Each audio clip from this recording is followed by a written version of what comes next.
Hey guys, আসসালামু আলাইকুম। তো কেমন আছো তোমরা? নতুন একটা ভিডিও নিয়ে চলে আসলাম আমি। বেশি দেরি না করে গল্পটি শুরু করা যাক। 7 বছর পর বাড়ি ফিরছে খান বংশের বড় ছেলে সাজ্জাদুল খান আবির।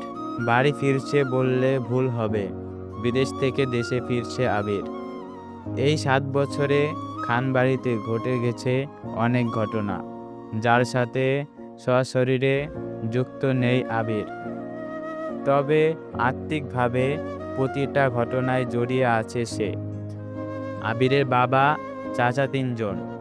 আবিরের বাবা সবার বড়, নাম আলী আহমদ খান। তানবীরের বাবা মেজো, নাম মোজাম্মেল খান। ছোট চাচ্চুর নাম ইকবাল খান। আবির তার বাবা মায়ের একমাত্র ছেলে। মেজো চাচা তার মানে মোজাম্মেল খান এর এক ছেলে এক মেয়ে। ছেলের নাম তানবীর খান, মেয়ের নাম মাহদিবা খান মেঘ। ছোট চাচার এক মেয়ে এক ছেলে, মিম আর আদি। এখন তারা এলাকার যৌথ পরিবারগুলোর মধ্যে শ্রেষ্ঠ। বাড়ির সকলে প্রাণ যেন এক সুতোয় বাঁধা। 5 ভাই বোনের মধ্যে আবির সকলের চোখের মণি। আবিরের জন্মের পর তার বাবা মা দ্বিতীয় সন্তান নেওয়ার চিন্তা করেননি। এসএসসি পর্যন্ত সে বাড়িতেই ছিল, সবার নয়নের মণি। আবিরের চাঞ্চল্যে মেতে থাকতো খানবাড়ি। আচমকা যেন পরিবেশটা পাল্টে গিয়েছিল। 18 বছর বয়সে আবিরের হঠাৎ করে স্কলারশিপে বিদেশে পড়তে যাওয়া। বাড়ির সকলের সাথে শারীরিকভাবে যেমন দূরত্ব বেড়েছিল, তেমন দূরত্ব বেড়েছে মানসিকতার। 7 বছর পূর্বে আবিরের সাথে বর্তমান আবিরের আকাশ পাতাল পার্থক্য। দেখেও যেন চেনার উপায় নেই। 6 ফুট লম্বা ছেলেটা, গায়ের রং শ্যামলা, গাল ভর্তি চাপদাড়ি, চুলের স্টাইল কোনো নায়কের থেকে কম না। তার ফ্যাশন আর লুকে যেন যে কোনো মেয়ে এক দেখেই প্রেমে পড়তে বাধ্য। প্লেনে বসে আবির অবলীলায় ভেবে যাচ্ছে অতীতে ফেলে আসা স্মৃতিগুলো, সেই চাঞ্চল্যকর মুহূর্তগুলো এখন শুধুই স্মৃতির পাতায়। মা রেখে এসেছিল সেই যৌবনের প্রথম দিকে, যখন তার বয়স ছিল 18। সেই সময়ে মাই ছিল তার একমাত্র বন্ধু। আজ সে 24 বছরের যুবক। এতগুলো বছরের একটা দিনও বাদ যায়নি যে মায়ের সাথে ফোনে কথা বলেনি সে। মায়ের সকলের সাথে মোটামুটি কথা বলার চেষ্টা করেছে। ছোটবেলার স্মৃতিগুলো ভাবতে ভাবতে নিজের দেশে পৌঁছে গিয়েছে আবির। এয়ারপোর্টে আবিরের বাবা আলী আহমদ খান আর তানভীর দাঁড়িয়ে আছে। তানভীর সম্পর্কে তার চাচাতো ভাই আর বয়সে 2 বছরের ছোট, কিন্তু দুজনের বেস্ট ফ্রেন্ড আর কলিজার বন্ধু। তানভীর আবিরকে দেখেই দৌড়ে এসে জড়িয়ে ধরল। এই 7 বছরের একবারের জন্য ও বাড়ি ফিরেনি আবির, তবে প্রতিনিয়ত কথা হয় আবির তানভীরের। আবির আর আব্বুকে সালাম করে জড়িয়ে ধরে। তারপর বাড়ি ফিরে 3 জন। বাড়িতে যেন হই হই রই রই ব্যাপার। না হবে নাই বা কেন? বাড়ির বড় ছেলে এত বছর পর বাড়ি ফিরছে। রান্নাঘরের বাইরে বাহারি রকমের রান্নার ধুম পড়েছেন। মা চাচিদের হঠাৎ দরজায় আবিরকে দেখে সবার মধ্যে হইচই শুরু হয়ে গেছে। আবিরের আম্মু দৌড়ে এসে জড়িয়ে ধরলেন ছেলেকে। আবেগাপ্লুত হয়ে মাকে জড়িয়ে ধরল আবির। মমতাময়ী মাকে সেই 7 বছর আগে ছুঁয়েছিল, আজ এত বছর পর মায়ের ছোঁয়া পেল আবির।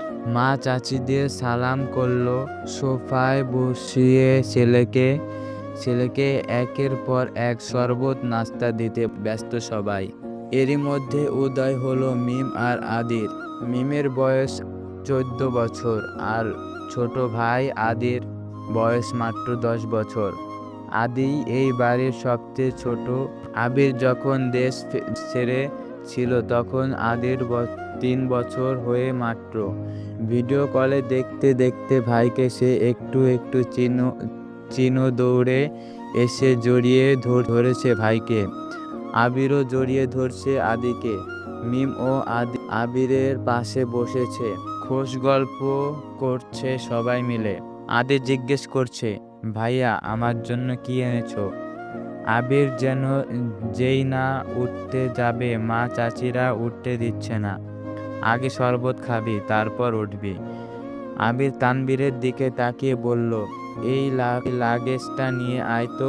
তানবীর একটা লাগেজ টান দিতে যাবে, আবির আচমকা বসা থেকে দাঁড়িয়ে, ওইটাতে ছুবি না। তানবীর সহ বাড়ির সকলেই যেন অবাক হয়ে গেল। আবির আবার ঠান্ডা মাথায় বলল, পাশের লাগেজটা নিয়ে আয়। তানবীরও তার কথা মতো লাগেজ নিয়ে আসলো। লাগেজ খুলে সে যার মতো জিনিস বের করছে আর জিজ্ঞেস করছে, এটা কার ওইটা কার? আবির শরবত খেতে খেতে উত্তর করছে, আদির জন্য বিদেশি দামি দামি খেলনা, মিমের জন্য ড্রেস, কসমেটিক্স বক্স, মা কাকিদের জন্য অনেক গিফট, তানবীরের জন্য মোবাইল, একটা ল্যাপটপ, অন্যান্য গিফট। আলাদা আরেকটা ল্যাপটপ আছে। মিম জিজ্ঞেস করছে, ভাইয়া এই ল্যাপটপটা কি তোমার? আবির উত্তর দেয়, না, এটা মেঘের। মেঘের মা হালিমা খান জিজ্ঞেস করলেন, মেঘের ল্যাপটপ কি দরকার বাবা? আবির, ওর তো এসএসসি পরীক্ষা শেষ, সামনে এক্সাম টেস্ট আছে, অনেক কিছু জানার বা পড়ার দরকার আছে। মোবাইল দেখে পড়া থেকে ল্যাপটপে সুবিধা হবে তাই নিয়ে আসলাম। মিম, আমার জন্যও নিয়ে আসতে একটা। আবির অবলীলায় হেসে উত্তর দেয়, তোর 18 বছর বয়স হলে তোকেও কিনে দেব, চিন্তা করিস না। মিম খুশিতে গদগদ হয়ে বলে, ধন্যবাদ ভাইয়া। বাড়ির হইচই শুনে ঘর থেকে বের হলেন ছোট চাচা ইকবাল খান। আবির চাচ্চুকে দেখেই সালাম করতে যায়, চাচ্চু বাধা দিয়ে জড়িয়ে ধরেন ভাতিজাকে। ইকবাল খান বাড়ির সকলের দিকে এক পলক তাকিয়ে নরম স্বরে বললেন, এতদিন এই বাড়িটা পরিপূর্ণ হলো। ইকবাল খানের জন্য আনা উপহার আবির নিজের হাতেই চাচ্চুকে দিল, বাকিদের জিনিসগুলোও একটা একটা করে দিল আবির। মেঝো চাচ্চু মানে মোজাম্মেল খান বাসায় নেই, তাই ওনার জন্য আনা গিফট যত্ন করে রেখে দিল। আবির লাগেজ পরে আছে একটা বক্স, সেটা র্যাপিং পেপারে মুড়ানো, আর একটা শপিং ব্যাগ। আদি জিজ্ঞেস করলো, ভাইয়া এটা কার?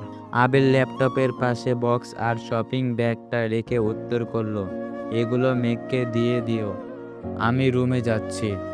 ইকবাল খান এক পলক সবার দিকে তাকিয়ে জিজ্ঞেস করলো, মেঘ কোথায়?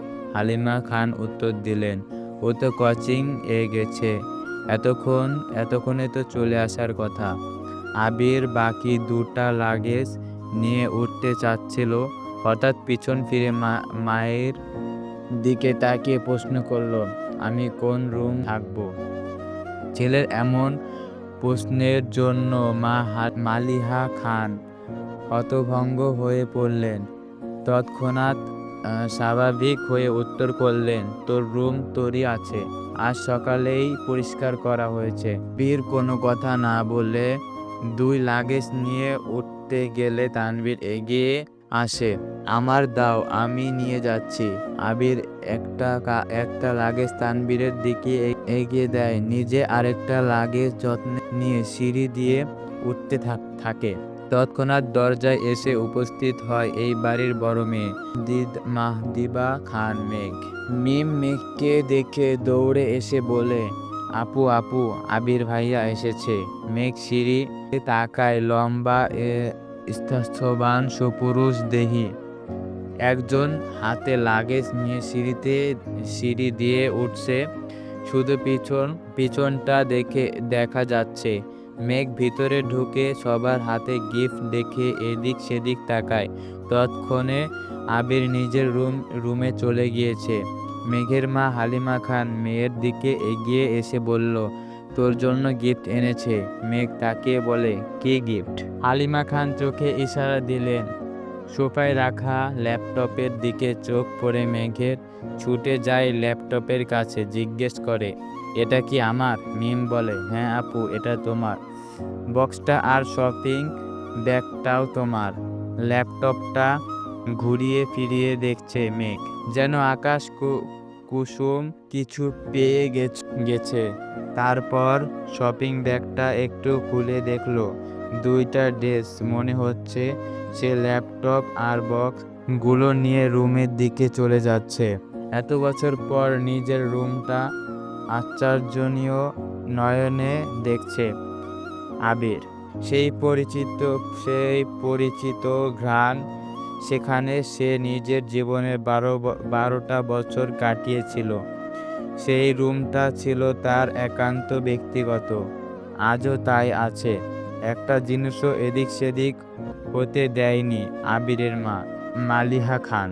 এমনকি রুমে বছরের পর তালা দিয়ে রেখেছেন তিনি।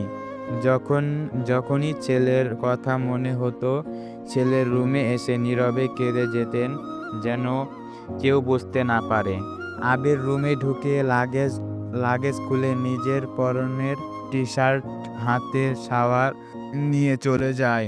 শাওয়ার শেষে বের হলেন একটা কফি কালার টি শার্ট আর একটা ট্রাউজার পরে, হাতে টাওয়েল নিয়ে মাথায় চুল মুছতে মুছতে খাটে বসে আছে তানভীর। লাগেজ নিয়ে এসে রুমেই বসে আছে সে। তানভীরকে দেখে আবির জিজ্ঞেস করছে, কি হলো, কিছু বলবি? তানভীর মুচকি হেসে জিজ্ঞেস করছে, আচ্ছা ভাইয়া, ওই লাগেজটা ধরতে দিলে না কেন? কি আছে ওইটাতে? আবিরের চক্ষুদ্বয়ে উদ্বেগ স্পষ্ট। চোয়াল শক্ত করে উত্তর দিল, এটাতে আমার পার্সোনাল কিছু জিনিস আছে। তানভীর হাসতে হাসতে উত্তর দেয়, সেই পার্সোনাল জিনিসগুলো দেখতে চাচ্ছে। আবার অবুঝ মন, কি বলবো কি করব বলে সুবল গম্ভীর কণ্ঠে উত্তর দিল আবির, কাউকে দেখানোর জিনিস, আশা করি পার্সোনাল হবে না। তানভীর ভাইয়ের আপত্তিস্বর বুঝতে পেরে এই বিষয়ের আর কিছু বলেনি, শুধু জিজ্ঞেস করে, বিকালে কি বের হবে? আবির উপর নিচ মাথা নেড়ে হ্যাঁ সূচক সম্মতি জানায়। তানভীর কথা না বাড়িয়ে চুপচাপ বিদায় নেয় রুম থেকে। আবির খাটের এক কোণায় বসে মোবাইল হাতে নিয়ে গুরুত্বপূর্ণ কিছু চেক করতে ব্যস্ত হয়ে পড়ে। মেঘ নিজের রুমে ঢুকে শপিং ব্যাগ খুলে 3টা ড্রেস বের করলো। 3টা জামা অসাধারণ সুন্দর, 2টা গাউন ড্রেস আর একটা গর্জিয়াস কাজের 3 পিস। ল্যাপটপটাও খুলে দেখে তার প্রয়োজনীয় সকল অ্যাপ ব্রাউজার অলরেডি ল্যাপটপে সেট করা আছে। মেঘের দৃষ্টি যায় র্যাপিং পেপারের মোড়ানো বক্সের দিকে। র্যাপিং পেপার খুলতেই চোখে পড়ে 3টা উপন্যাসের বই। সেগুলোর উপরে ছোট একটা চিরকুটে লেখা, অ্যাডমিশনের পরে পড়বি। তার সাথে একটা ছোট বক্স, যেখানে এক বক্স রঙিন পাথর। মেঘের ওই পাথরগুলো ছোটবেলায় খুব পছন্দ ছিল। তার সাথে একটা আইফোন 13 প্রো ম্যাক্স মোবাইলের বক্স। ফোন দেখে মেঘের চক্ষু চড়ক গাছ। অনেক দিন যাবৎ মনের কোনো সুপ্ত ইচ্ছে ছিল একটা আইফোন কেনার, কিন্তু কাউকে বলার মতো সাহস হয়নি তার। এগুলো দেখে খুশিতে গদগদ হয়ে পড়ছে মেঘ। দ্বিতীয় পার্ট পেতে আমার চ্যানেলটা সাবস্ক্রাইব করে রাখুন। আজকের মতো বিদায় নিচ্ছি, দেখা হবে নতুন একটা গল্পে।